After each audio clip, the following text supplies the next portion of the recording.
E quero chamar a atenção de vocês de que é muito difícil que a gente, quer dizer, que é necessário que a gente, de fato, desloque do nosso valor, desloque do símbolo do nosso valor humano, o valor do nosso cérebro, da nossa rapidez de formular ideias e de fazer grandes trabalhos. Então, partindo desse princípio, eu trouxe algumas provocações para vocês. Quanto mais inteligente for uma criança, mais humana ela será? Ou quanto mais inteligente for um trabalhador, mais humano ele será? E como a inteligência está associada a boas contribuições, isso poderá significar que quanto mais inteligente essa criança for, mais sustentável ela será sob diversos aspectos. Então, uma sociedade mais sustentável será aquela que reúne mais crianças e adolescentes inteligentes ou sem deficiência? Antigamente, antes de eu pensar em inclusão, eu era muito bobinha. Eu ainda sou bobinha, mas sou um pouquinho menos bobinha. Porque uma coisa eu aprendi. Sabe aquela frase que diziam assim, criança que não vai à escola não tem futuro? Eu era tão boba que eu achava que era porque a criança não aprendia português, matemática, ciência, geografia. Olha que ingenuidade. Não. A criança que não vai à escola não tem futuro porque ela não entra na memória afetiva da sua geração. E aí ela fica fora para sempre, inclusive no mercado de trabalho. Porque se eu perguntar, por exemplo, para o Aurélio, Aurélio, eu quero que você vai ser ministro da... Vamos não mexer, né? Vou dar o Hércules. Hércules, você vai ser ministro, tá bem aqui? Ministro da Economia. Aí eu falo, Hércules, lembra a sua foto de infância, igual essa, né? Que é a minha, que quase todo mundo tem. A gente na escola... naquele tempo primário, no meu tempo, você com a sua professora e todos os seus amigos. Eu falo assim, você vai ser ministro, mas você só pode escolher para seu ministério quem está nessa foto com você. E você vai saber escolher, mesmo que você nunca mais tenha visto essas pessoas, você vai se lembrar que para o Ministério da Economia vai ser bom fulano que nunca devia dinheiro na cantina, vai ser bom o outro que pagava o dinheiro emprestado, que o pai que era bom em matemática. E se eu mudar o ministério, falar Ministério da Cultura, você vai chamar aquela pessoa que era melhor em leitura, aquela que gostava de escrever. Então, mesmo que você nunca mais tenha visto essas pessoas, se elas estão na sua memória afetiva, na mesma sala de aula de você, elas entram na sua vida e entram no mercado de trabalho. E você vai contratar com tranquilidade, com segurança, e com sabedoria, e com inclusividade. Então, esse foi o que eu descobri. Criança que não tem futuro, porque não vai à escola, não tem futuro porque não entra na sua geração. E aí nunca mais entra, só entra por meio de leis, de cotas, de obrigações, de decretos, e a gente tem o resultado como temos hoje. Pode passar. E algumas provocações, mais algumas. Perguntas para vocês. De que modo se sente uma criança, ou um adolescente, ou um adulto, quando entra no mercado de trabalho, ou uma adulta, quando o mundo não reconhece como humano o seu modo de falar, de se expressar, de andar, de se locomover, de ver, de não ver? O que a gente claramente expressa no olhar, mesmo que não deseje fazer isso. Pode passar? Quem de fato acredita que os saberes, perspectivas e contribuições de trabalhadores e trabalhadoras com deficiência são indispensáveis para a sustentabilidade das empresas? Pode passar. Com que conjunto humanidade o Ministério Público da União trabalha? E as empresas, e todos nós, com um conjunto humanidade real ou com um conjunto humanidade falso? Falso porque é menor do que real e existe apenas em nosso delírio pessoal, cultural, institucional. Eu acho sim que nós vivemos em delírios coletivos, sem conseguir enxergar a humanidade como ela é, com a sua ampla e infinita forma de manifestação sobre a face da Terra. Nunca nasceu nem nascerá alguém igual a alguém, e ainda por cima chegamos misturados, sem nenhuma ordem, e a gente fica doido para arrumar o que a gente chama uma bagunça. Mas a bagunça é a manifestação natural da nossa espécie sobre a Terra. Pode passar? Talvez nesse planeta novo agora seja diferente, né? Esse parecido com a gente que acabaram de descobrir. Uma outra pergunta, por que razão mesmo as pessoas trabalham? Tem a ver com a nossa conversa de ontem à noite, né, Vanessa e Lisiane? A gente conversava bastante sobre o sentido do trabalho na vida. Então, por que será que as pessoas, afinal, trabalham? Porque isso também faz parte da discussão desse simpósio, o sentido do trabalho. Imagino que as pessoas trabalhem porque, assim como as empresas, elas busquem a sua sustentabilidade humana, afetiva, política, econômica, cidadã, etc, etc. Pode passar. E como ter uma vida sustentável sem exercer o seu direito de se comunicar e o seu direito de ser comunicado? Porque na comunicação, eu acho que essa talvez seja a nossa maior contribuição, é na comunicação que ocorrem os mais graves atos de discriminação e violação de direitos.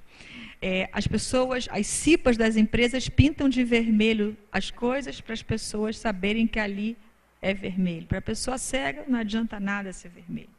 As pessoas põem placa, cimento fresco. Para a pessoa cega ainda é um problema extra, porque ainda pode tropeçar na placa do cimento fresco. E vários outros exemplos. Se eu estou fazendo um anúncio de uma tsunami que vem aí, eu pego o fone e corram. Se eu não acrescento, corram e avisem as pessoas surdas que não estão ouvindo esse chamado. Quer dizer, tem que haver um processo de conscientização na comunidade, de mapeamento de onde estão as pessoas com deficiência, para que, no caso de emergências, ou de um sopão que está sendo distribuído, essa comunicação seja transmitida de um para outro, como uma onda. Eu vou correr um pouco agora, porque eu acho que eu estou com pouco tempo, né, Aurélio? Quanto tempo eu tenho?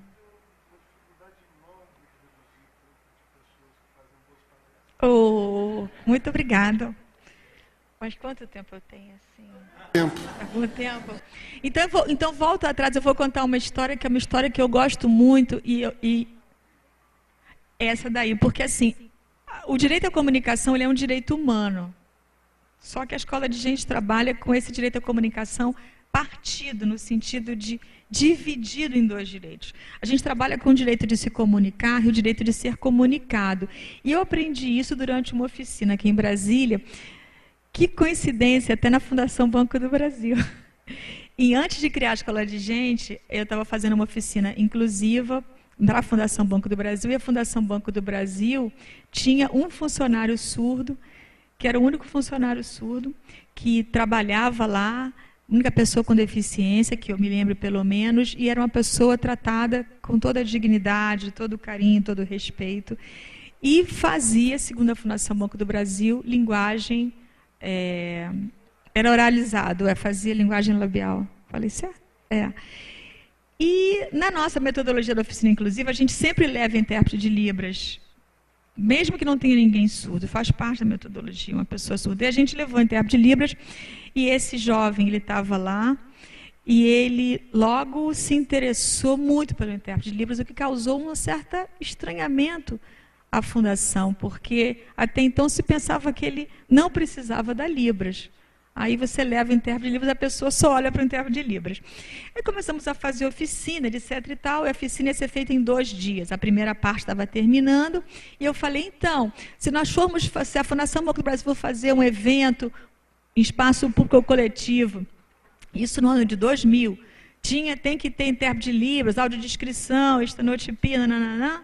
Todo mundo falou, tem, lógico que tem. Eu falei, se fosse uma reunião que o jovem Elevane, que era esse jovem surdo, uma reunião da área dele, do chefe dele, uma reunião fechada, ele está doente, ele não vai poder participar dessa reunião, e aí ele avisa que não vai poder participar, o chefe concorda, não tem nenhuma outra pessoa surda, precisa de intérprete de Libras? Aí todo mundo falou, não. Eu falei, muito bem, também acho que não precisa. Aí a intérprete de Libras falou assim, Elevane está dizendo que você está errada. Aí sempre aquela reação preconceituosa básica, né? Eu falei, não, ele não deve ter entendido a pergunta. Porque, lógico, o fato de você estudar esse assunto não quer dizer que você também, como mágica, deixe de ser o ser que você foi formado para ser também preconceituoso, né? É um dilema diário. E aí eu falei, não, pergunta para ele de novo. Ela perguntou de novo, ele falou, ele está falando que você está errado, que precisa de intérprete de Libras na reunião, sim. Eu falei, ué, por quê?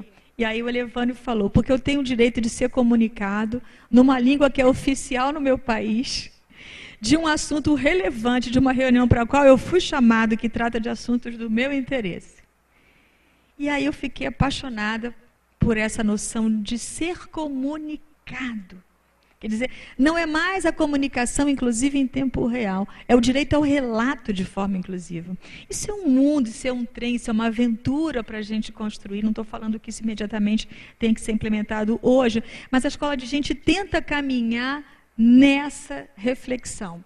E aí, um mês depois, eu voltei para a Fundação Banco do Brasil para fazer a segunda parte da oficina. E eu cheguei lá e falei, cadê Elevânio? Elevânio, que estava fora de função, porque na fundação ele não trabalhava em informática, que era a área dele, me informaram. Elevânio se empoderou, pediu demissão, conseguiu um emprego na área dele e não está aqui hoje. Eu falei, mas que pena. Nisso, chega Elevânio com vários jovens surdos do novo emprego dele, que ele conseguiu permissão para assistir à oficina. Então, assim, eu gosto de compartilhar essa história porque ela simboliza muito o processo de aprendizado, do quanto que a comunicação é responsável, inclusive dentro das empresas, por alijar pessoas com deficiência dos seus processos de participação na intranet, nos folders, nos filmes, em tudo que vocês puderem imaginar. Então, como ter uma vida sustentável sem exercer o seu direito de se comunicar e de ser comunicado? Pode passar. Bom, vivem no mundo mais de 1 bilhão de pessoas com deficiência que estão excluídas do que se planeja para o futuro, ou seja, estamos fadados ao futuro insustentável, porque não há vida sem sustentabilidade, isso é claro. Não há sustentabilidade sem inclusão, eu acredito firmemente nisso, e não há inclusão sem acessibilidade, claramente. Então, portanto, não há sustentabilidade sem acessibilidade, especialmente sem ampla, diversificada e sistemática oferta de acessibilidade na comunicação.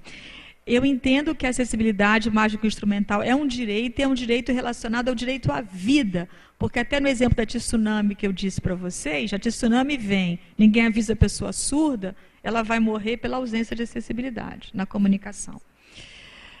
Bom, mais do que isso, não adianta apenas oferta de acessibilidade na comunicação, porque comunicação é um acordo, e o acordo não se impõe nem se manipula. Então, a autêntica comunicação só acontece quando as pessoas e instituições que se comunicam acreditam que têm o mesmo valor, e que detêm saberes e vivências de igual importância para o que está em jogo. Então, se eu, sociedade civil, estou aqui com o Ministério Público, mas eu me sinto abaixo da qualificação, ou abaixo da importância do Ministério Público, ou mais importante que o Ministério Público, não há uma efetiva comunicação.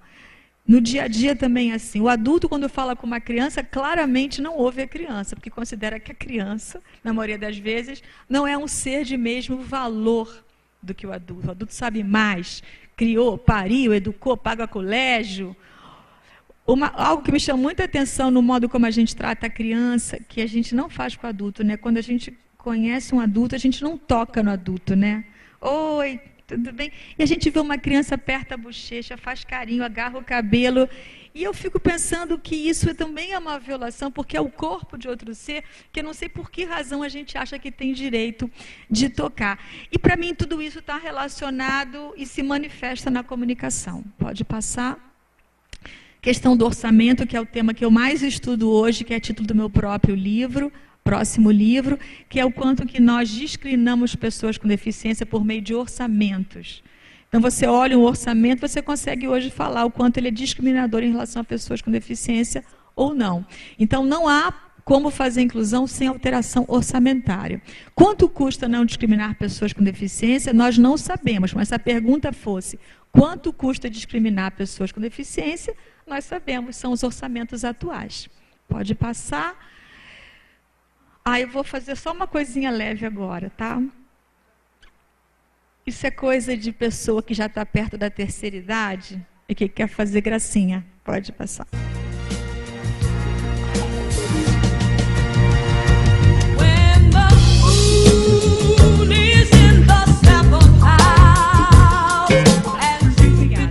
Bom, eu não sei quem de vocês, acho que poucos de vocês eram nascidos em 1974, quando a peça Hair veio pela primeira vez para o Brasil. Eu estava, Eu estava viva, era adolescente, minha mãe e meu pai me levaram para ver essa peça e eu me encantei pela possibilidade de uma comunicação sem barreiras que chegaria com a Era de Aquários, que ninguém sabe se já chegou ou não chegou.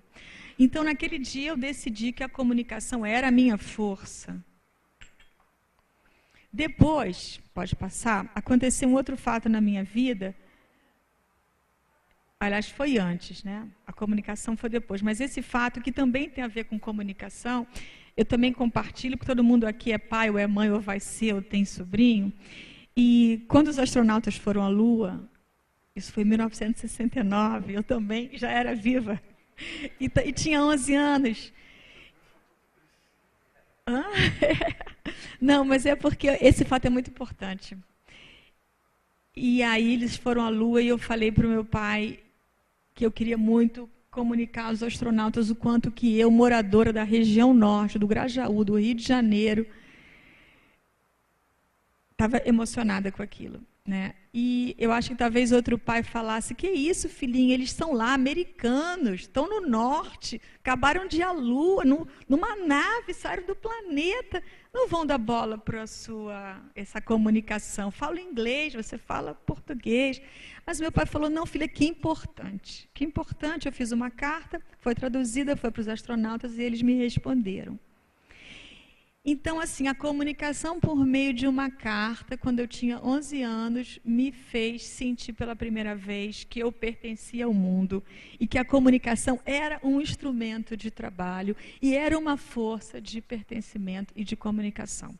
Esses dois fatos reverberaram na ativista que eu me tornei, e por isso eu compartilho, para quando uma criança pedir alguma coisa para a gente sempre dá bola. Não que eu tenha dado para os meus filhos, totalmente, mas tentei. Mas o fato é que a Escola de Gente, então, pratica a comunicação inclusiva como uma estratégia de cultura inclusiva, como uma estratégia de educação inclusiva, como uma estratégia de trabalho inclusivo. E nós temos aí uma longa história que eu vou passar rapidamente. Fizemos o primeiro espetáculo totalmente acessível no Brasil em 2007, Ninguém Mais Vai Ser Bonzinho, com vários parceiros de empresa e de sociedade civil e de Ministério Público e de Ministério da Cultura. Em 2011, fizemos a primeira peça totalmente acessível no Brasil para crianças, Um Amigo Diferente. Pode passar. Fizemos livros, os primeiros livros em vários formatos para crianças no Brasil, fomos nós que fizemos também. Pode passar. Fizemos a nossa audiência pública, né? Totalmente. Eu não sabia que nós estávamos organizando, no dia 9 de maio do ano passado, a primeira audiência pública totalmente acessível do Congresso Nacional. A gente estava organizando e fazendo, de repente a gente falou: isso nunca aconteceu aqui, não? E não tinha acontecido. Então, é um marco para a gente. Foi o dia que a gente lançou a campanha do Teatro Acessível no Congresso Nacional, depois de ter sido incorporada pelo Ministério da Cultura. Isso é uma campanha... Não precisa passar, não. Essa é uma campanha que também foi para 66 milhões de lares, veiculada pela TV Globo ano passado, sem TAC. Não tem. Pior é que não tem, mas vai chegar. Não, na verdade, nós conseguimos gratuitamente mobilizar quase 1 milhão de recursos para criar uma campanha sobre o teatro acessível. Tem 17 segundos. Quer passar? Ela se tornou a primeira publicidade no Brasil veiculada com total acessibilidade também. Ela tem 17 segundos. Uma cortina de teatro. Sou Jorge, sou cego. Fui ao teatro e achei lindo o cenário. Sou Ana e sou surda. Fui ao teatro, um musical que me emocionou muito. Me chamo Rafa e só respiro por aparelhos. Fui ao teatro e assisti a peça toda da primeira fila. Somos Bel, Diogo e Thiago. E nosso maior desafio é ter teatro acessível no Brasil. Cortina abre e mostra a logo onde está escrito: Teatro Acessível, Arte, Prazer e Direito. Saiba mais em teatroacessível.org.br. Apoio Rede Globo. E a Escola de Gente também assinou junto, né? Bom, agora eu vou passar rapidamente para vocês. Agora sim, né, Aurélia? Agora eu vou falar da minha filha. Então, a minha filha é a Tata Werneck, mais conhecida no passado como a Valdirene. E a Tata é uma militante, ela cresceu pensando tudo isso, falando de inclusão na hora do almoço, do jantar, no café da manhã. Felizmente, poderia ter ficado ao contrário, mas não ficou. é formada pela Eugênia também, participou das formações da Escola de Gente, e ela criou em 2013 o Grupo Os Inclusos e o CIS, o Teatro de Mobilização pela Diversidade. Eu vou mostrar um trecho de